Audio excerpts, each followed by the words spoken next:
Hello दोस्तों, प्रतिमा GS academy पे आप सभी का स्वागत है। दोस्तों शुरू करते हैं करंट अफेयर्स। US open 2022। देखिए, यूएस ओपन और 3 अन्य यानी कि पूरे विश्व में एक साल में 4 ग्रैंड स्लैम खेले जाते हैं।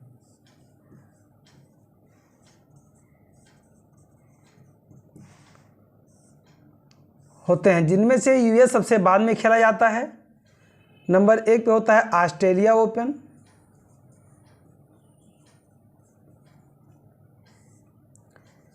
फ्रेंच ओपन,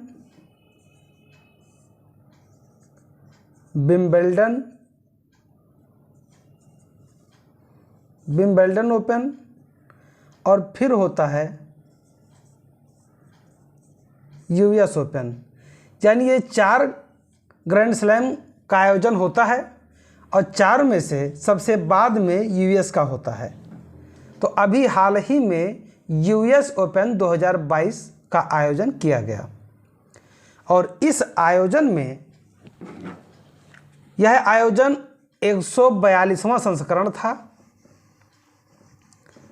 142वां संस्करण 1881 में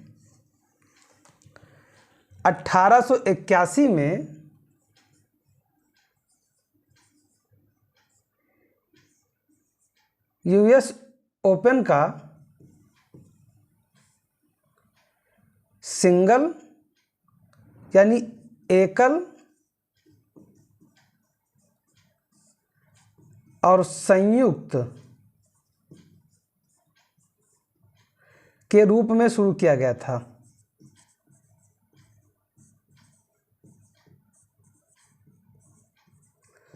रूप में शुरू किया गया था 1821 में स्थापित होने के पश्चात 2022 में यह 142वां संस्करण बना।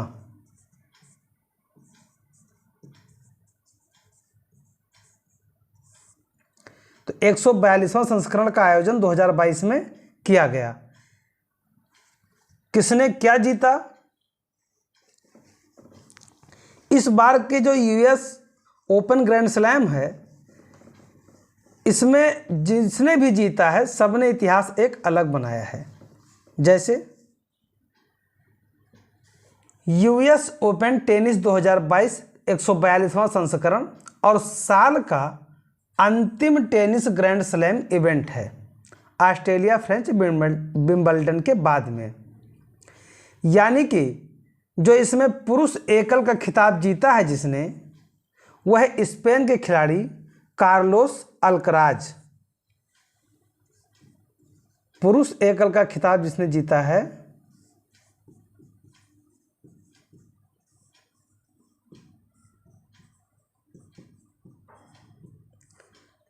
स्पेन के खिलाड़ी हैं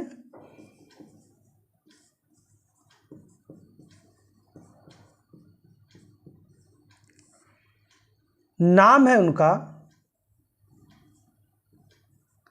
कार्लोस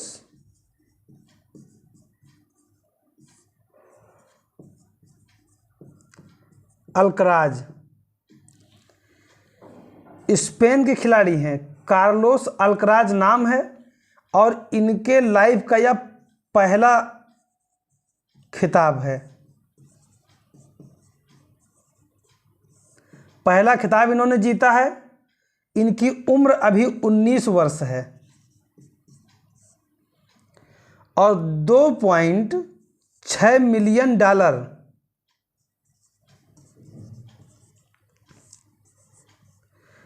की राशि के साथ इस पुरस्कार को इन्होंने प्राप्त किया है। इन्होंने पराजित किसको किया है? अल्कराज ने जीता है। वो 19 वर्षीय अल्कराज का यह पहला किताब है और ये स्पेन के खिलाड़ी हैं। प्रश्न एकदम आएगा, 100% प्रश्न आएगा।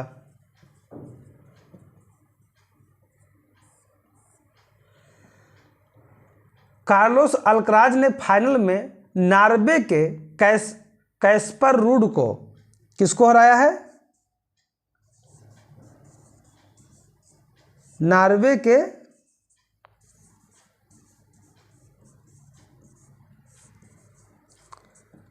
कैस्पर रूड को इन्होंने पराजित किया है। देखिए ये विजेता हैं, लेकिन जितना महत्व विजेता का होता है उतना ही महत्व उपविजेता का भी होता है। प्रश्न हो सकता है यहाँ पे इस तरह का ना पूछे, हो सकता है पूछ ले कि हाल ही में यूएस ओपन 2022 का टूर्नामेंट आयोजित हुआ जिसमें कार्लोस अल्कराज ने खिताब को जीता, इन्होंने किसको पराजित किया था? तो कैस्पर रूड को पराजित किया था। देश के बारे में पूछ सकते हैं कि पुरुष एकल के खिताब जीतने वाले खिलाड़ी कार्लोस अल्कराज किस देश के निवासी हैं? तो स्पेन के खिलाड़ी हैं ये। इनकी उम्र 19 वर्ष की है और 2.6 मिलियन डॉलर मतलब कि 26 लाख डॉलर इन्होंने जीता है। 26 लाख डॉलर को 80 से गुणा कर दीजिए तो रुपया में कन्वर्ट हो जाएगा, यानी कि 2.6 मिलियन डॉलर इन्होंने राशि को जीता है और नॉर्वे के कैस्पर रूड को इन्होंने पराजित किया है। तो ऐसा नहीं कि इनको भी, जो कैस्पर रूड हैं, इनको भी लगभग 13 मिलियन डॉलर, 1.3 मिलियन डॉलर के आसपास इनको भी इनाम मिला होगा। तो इन्होंने पराजित किसको किया है? कैस्पर रूड को पराजित किया है। तो ध्यान रहे, महिला एकल का खिताब किसने जीता? अब जिस तरह का नॉर्वे के कार्लोस अल्कराज हैं, इन्होंने अपने लाइफ का पहला जीता है, उसी तरह से जो महिला एकल का खिताब है, महिला एकल का खिताब पोलैंड की इगा स्वियाटेक हैं।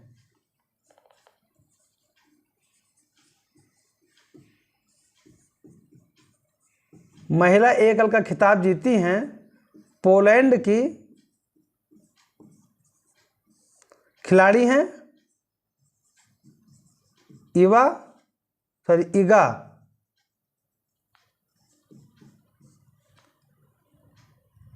स्वियाटेक।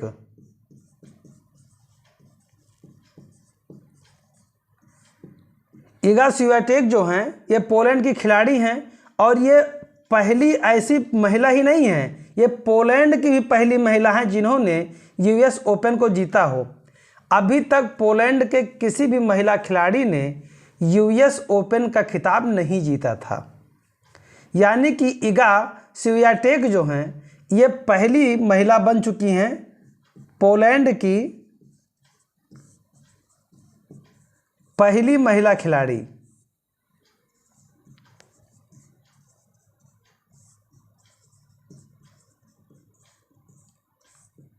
पोलैंड की पहली महिला खिलाड़ी भी जिन्होंने यूएस ओपन का खिताब जीता हो, यानी कि इगा स्वियाटेक जो हैं इन्होंने 2 उपलब्धि हासिल किया। एक तो यूएस को जीता और दूसरा पोलैंड की पहली महिला होने का गौरव भी प्राप्त किया। इन्होंने ट्यूनीशिया की ओस जब्योर, ट्यूनीशिया की खिलाड़ी ओस जब्योर को इन्होंने पराजित किया है। तो यहाँ पे ध्यान रहे कि यहाँ भी 4 प्रश्न बनेंगे। पहले चीज़ तो अभी मैं बताता हूँ कि प्रश्न कैसे बनेंगे। अभी ध्यान रखिए कि इगा स्वियाटेक ने किसे पराजित किया है? तो इगा स्वियाटेक ने ओस जब्योर को पराजित किया है।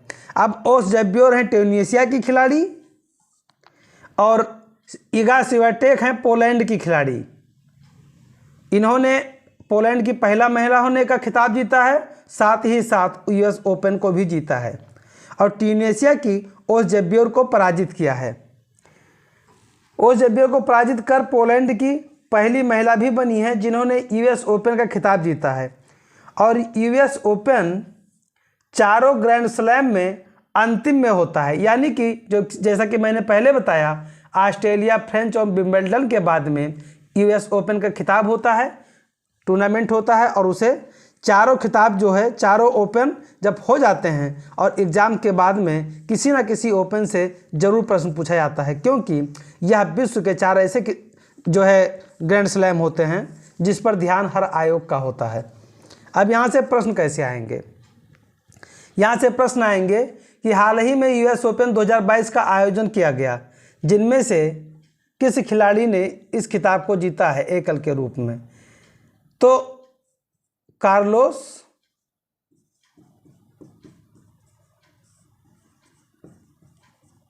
अल्कराज ने पुरुष वर्ग में जीता है। कार्लोस अल्कराज किस देश के निवासी हैं? स्पेन के निवासी हैं। पहला खिताब है इनका। उम्र 19 वर्ष है। राशि 2.6 मिलियन डॉलर। इन्होंने पराजित किसको किया है? इन्होंने पराजित किया है इनको, क्या नाम है इनका, नॉर्वे के कैस्पर रूड को। कैस्पर रूड को इनको इन्होंने पराजित किया है। अब ध्यान रहे, ये स्पेन के निवासी हैं और ये नॉर्वे के निवासी हैं। ये भी यूरोप के हैं, ये भी यूरोप के हैं। और जो महिला एकल का खिताब जीत रही हैं मैडम, पोलैंड की निवासी हैं इगा स्वियाटेक।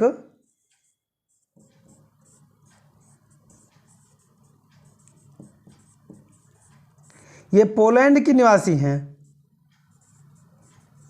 ये भी यूरोप की हैं। और जिसको पराजित कर रही हैं मैडम,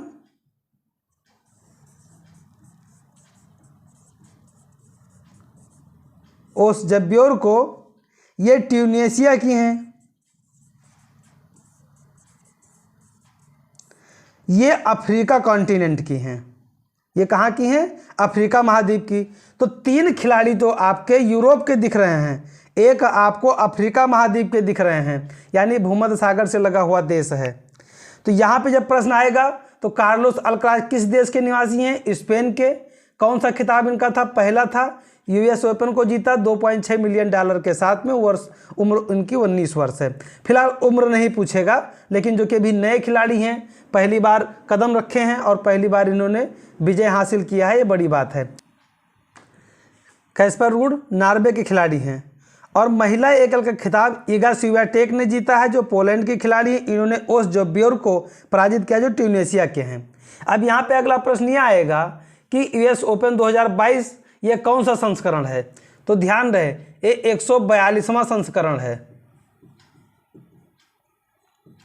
142वां संस्करण है और ये वर्ष के अंत में होता है। वर्ष के अंत में, यानी इसके पहले ऑस्ट्रेलिया ओपन, फ्रेंच ओपन और विंबलडन ओपन हो चुका होता है। यानी यूएस ओपन का खिताब जिसने जीता है वो स्पेन के खिलाड़ी हैं, कार्लोस। अगला पॉइंट है संघाई सहयोग संगठन शिखर सम्मेलन 2022। देखिए, संघाई सहयोग संगठन जो है या सीओ जो है, इसकी स्थापना किया गया था 15 जून 2001 को। और 15 जून 2001 में इसकी स्थापना किया गया था। इसमें जो भाषा आधिकारिक इस्तेमाल किया जाता है वो है चीनी भाषा और रूसी। चीनी और रूसी भाषा को आधिकारिक रूप से इसमें प्रयोग किया जाता है। और इसका जो हेडक्वार्टर है, यानी कार्यालय है, वो है बीजिंग में। बीजिंग चीन में इनका हेडक्वार्टर है। और वर्तमान में जो इनके महासचिव हैं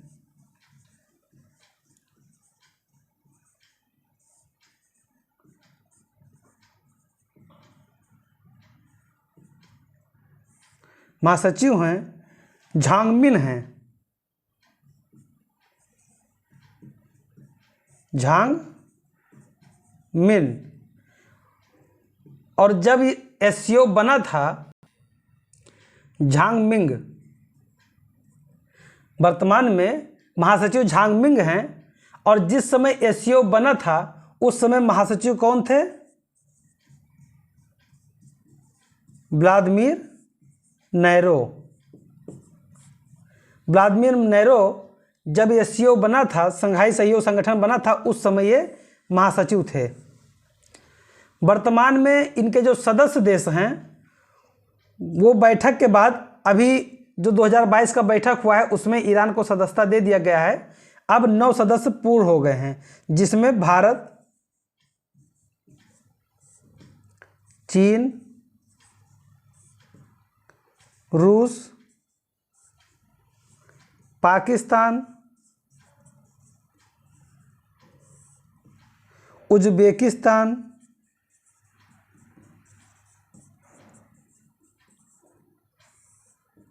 कजाकिस्तान,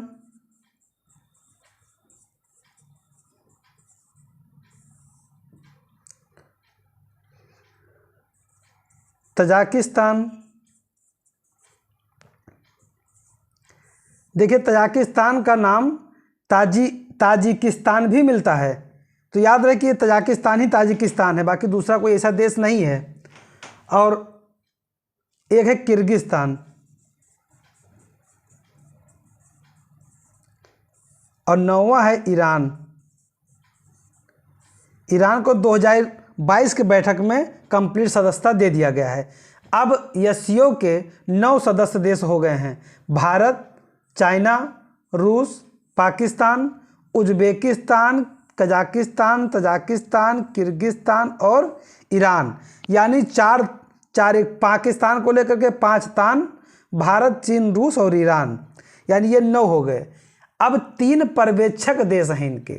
पर्यवेक्षक का मतलब होता है कि बुलाना, यानी कि कह सकते हो कि आने वाले समय में उनको सदस्यता मिल सकता है। जो 3 पर्यवेक्षक हैं कौन कौन है? अफगानिस्तान,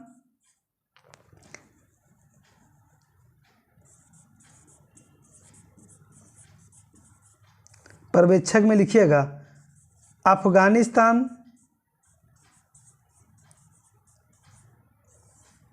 मंगोलिया,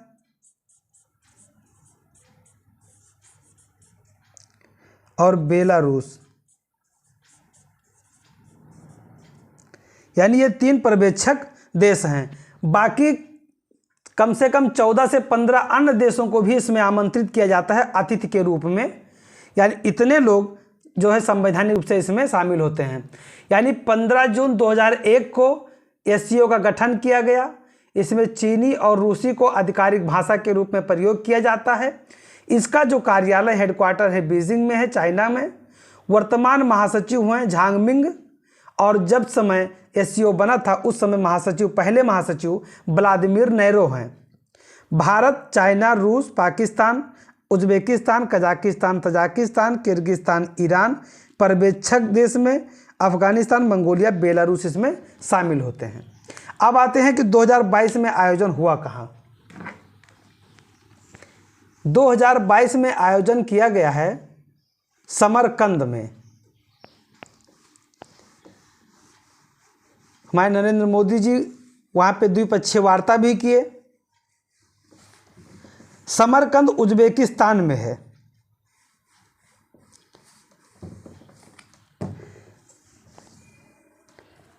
दो हजार उन्नीस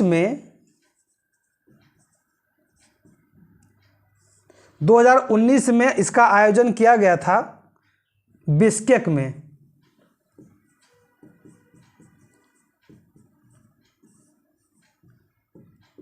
ये पूछा भी गया था कि किसकी राजधानी है, तो ये किर्गिस्तान की राजधानी है।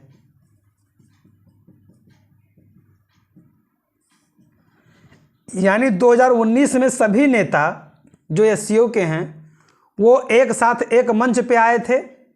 उसके बाद में 2019 के बाद में कोविड-19 महामारी के चलते फिर सामने आमने ये सम्मेलन नहीं हो सका। वीडियो कॉन्फ्रेंसिंग के माध्यम से या अन्य किसी संसाधन के माध्यम से इसका आयोजन किया गया। लेकिन 2019 के बाद में 2022 में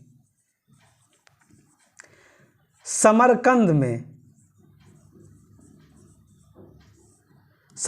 में, यानी समरकंद कहाँ पे है? उज्बेकिस्तान।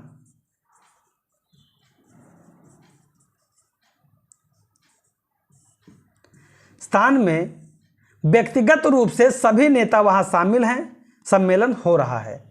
यानी कहा जा सकता है कि बीच में जो 20 और 21 2 साल का दौर था वो कोविड-19 के मत्थे चढ़ गया।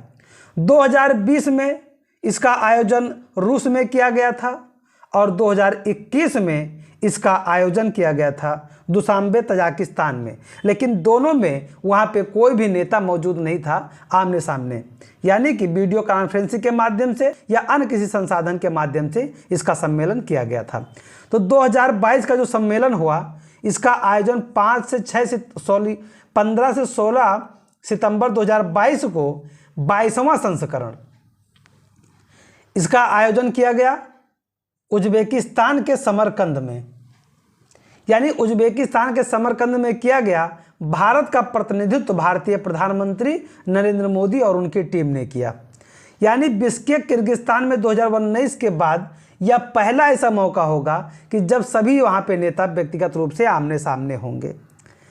सितंबर 2023 तक भारत की अध्यक्षता सौंपे जाने की बात हुई है, यानी कि अब इस समय भारत के हाथ में एससीओ की अध्यक्षता होगी और यह सितंबर 2023 में अध्यक्षता करने के पश्चात ये भी किसी अन्य को सौंप देगा। यानी 21वां सम्मेलन सितंबर 2021 में दुशांबे में हाइब्रिड प्रारूप के रूप में आयोजित किया गया था। इसकी स्थापना जैसा कि मैंने पहले बताया 15 जून 2001 को आधिकारिक भाषा चीनी रूसी, हेडक्वार्टर बीजिंग में और महासचिव हैं झांगमिंग। पहले महासचिव व्लादिमीर नेहरू थे। भारत, रूस, चीन, Pakistan, Kazakhstan, Kyrgyzstan, Uzbekistan, Tajikistan और ईरान पर्यवेक्षक देश अफगानिस्तान, मंगोलिया, बेलारूस हैं। यहाँ से प्रश्न कैसे आएंगे? यहाँ से प्रश्न आएंगे हाल ही में एससीओ का बैठक हुआ, यह कौन सा संस्करण था? तो याद रहे ये संस्करण के रूप में 22वां है, 22वां संस्करण है।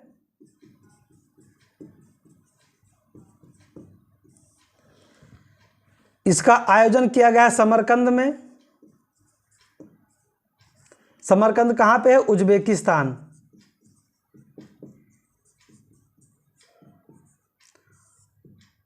और भारत का प्रतिनिधित्व प्रधानमंत्री नरेंद्र मोदी ने किया है।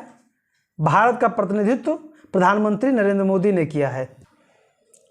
अगला पॉइंट है जापान इंडिया मैरीटाइम एक्सरसाइज यानी जीमेक्स। जीमेक्स के नाम से इसे जाना जाता है। जीमेक्स 2022। जीमेक्स का मतलब है जापान इंडिया मैरीटाइम एक्सरसाइज 2022। इसका आयोजन किया गया है बंगाल की खाड़ी में।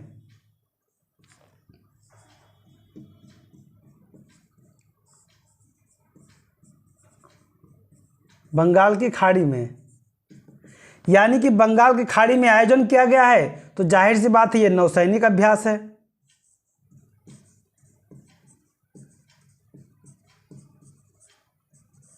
नौसैनिक अभ्यास है, यानी कि इसमें भारत और जापान के नौसेना शामिल होती है और यह 6वां संस्करण है। 2022 का यह 6वां संस्करण है, यानी 6वां संस्करण के साथ में यह 10वीं वर्षगांठ भी मना रहा है। 10वीं वर्षगांठ भी मना रहा है, यानी इसकी स्थापना जो किया गया था, मतलब इसका जो आयोजन शुरुआत किया गया था 2012 में इसे शुरू किया गया था।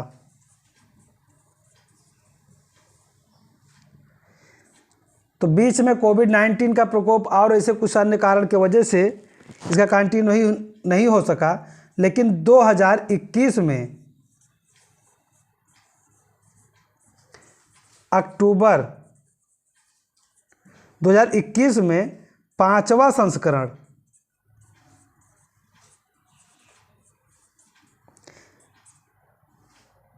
अरब सागर में किया गया था। अरब सागर में इसका आयोजन किया गया था, यानी कि जो जीमेक्स 2022 का अभ्यास है ये बंगाल की खाड़ी में किया जा रहा है, नौसैनिक अभ्यास और यह 6वां संस्करण है। 10वीं वर्षगांठ भी मनाया जा रहा है। 2012 में शुरू किया गया था। 5वां संस्करण अरब सागर में आयोजित हुआ था 2021 में, यानी अक्टूबर 2021 में। इसका उद्देश्य क्या है? इनका जो उद्देश्य है नौसैनिक शक्ति को बढ़ावा देना, यानी कि भारत और जापान के मध्य नौसैनिक गतिविधियों को बढ़ावा देना और उनके अंतर क्षमता को मजबूत बनाना।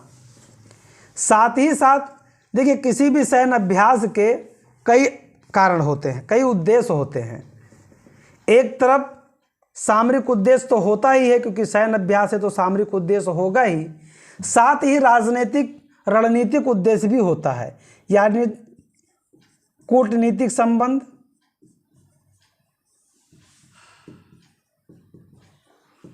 सामरिक संबंध,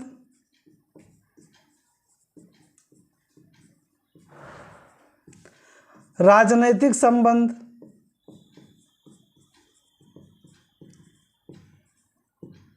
यानी कि एक देश के साथ इसमें एक आर्थिक भी जोड़ दीजिए तो 4 ही संबंध स्थापित होते हैं। लेकिन यदि सैन्य अभ्यास होता है तो उसमें सामरिक, राजनैतिक और कूटनैतिक संबंध का बोलबाला होता है। जिमैक्स 2022 के बंगाल की खाड़ी में शुरू किया गया और जिमैक्स का 5वां संस्करण अक्टूबर 2021 में अरब सागर में किया गया था। भारत और जापान की सेनाएं इसमें भाग लेती हैं। इस बार का 6वां संस्करण था और 10वीं वर्षगांठ भी मनाया गया। दोनों देशों के समुद्री बलों के बीच मौजूद उच्च स्तरीय अंतर क्षमता को मजबूत करने का प्रयास किया जाता है। और जो जापान इंडिया मैरीटाइम एक्सरसाइज 2022 का आयोजन है, ये विशाखापट्टनम के पास शुरू किया गया है, यानी बंगाल की खाड़ी में ही है। इसके 2 चरण में शुरू किया जाएगा। पहला चरण तो होगा समुद्री अभ्यास के रूप में, जो समुद्र के अंदर होगा, और दूसरा अभ्यास होगा बंदरगाह अभ्यास के रूप में। यानी कि ये वेरी इंपॉर्टेंट है, हो सकता है पूछ ले कि कितने चरणों में किया जाएगा। तो जिमैक्स जो है, जिमैक्स 2022 ये 2 चरणों में शुरू किया जाएगा। 2 चरणों में किया जाएगा। पहला समुद्री अभ्यास होगा और दूसरा बंदरगाह अभ्यास होगा। तो यहाँ पे प्रश्न पूछेगा कि ये कौन सा संस्करण है, तो 6वां संस्करण है। कहाँ किया गया? बंगाल की खाड़ी में किया गया। कौन सा वर्षगांठ मनाया गया? 10वीं वर्षगांठ।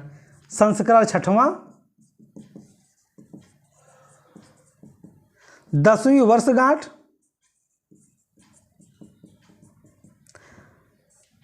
और कहाँ पे आयोजित हुआ? बंगाल की खाड़ी में। 2 चरणों में, 2 चरणों में इसका आयोजन किया जाएगा। साथियों, मैं अपने क्लास को यहीं पे समाप्त करता हूं और आप लोगों से निवेदन करता हूं कि ज़्यादा से ज़्यादा लोगों को शेयर करें, लाइक करें, कमेंट करें, और जिन दोस्तों ने अभी तक हमारे चैनल को सब्सक्राइब नहीं किया वो लोग सब्सक्राइब कर लें। साथियों, आप लोगों से एक और निवेदन है कि यदि आपको हमारी क्लासेस पसंद आ रही हों तो आप लोग कमेंट बॉक्स में बताइए कि जो मैं समीक्षा अधिकारी के लिए रणनीति बनाया हूँ और उसको आगे लेकर के चल रहा हूँ, उसमें क्या कोई संशोधन की आवश्यकता है या उस रूप में मैं चलता रहूँ। आप लोग कमेंट करके बताएं। धन्यवाद। जय हिंद, जय भारत।